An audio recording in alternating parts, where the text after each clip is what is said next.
સુદામાને લઈને આવે, પોતાના સિંહાસન ઉપર બેસાડી અને સુદામાના પગ છે ત્રાસની અંદર રખાવી, અને જેના પગ ધોવા દુનિયા આખી દીવાની છે ને, એ અખિલ બ્રહ્માનો નાથ એના મિત્રના નહીં પણ એક બ્રાહ્મણના દીકરાના પગ ધોવાય છે.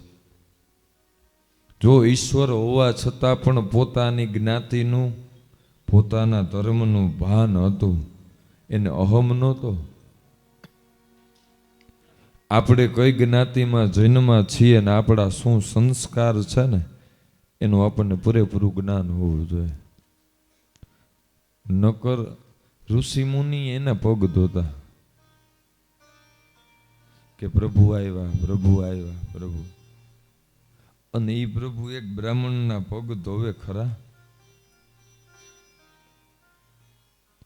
તો કેના પગ ધોયા? બ્રાહ્મણના. બ્રાહ્મણ તો હતો, તો એવું કેટલાય બ્રાહ્મણો હતા, તો એમાં આ એવો શું ખાસ હતો?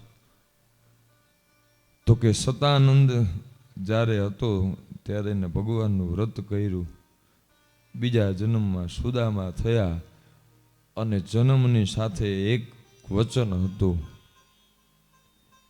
કે હું મરી જઈશ પણ ક્યાંય માગવા નહીં જાઉં, અયાચક બ્રાહ્મણ બનીશ, યાચના કરીશ નહીં.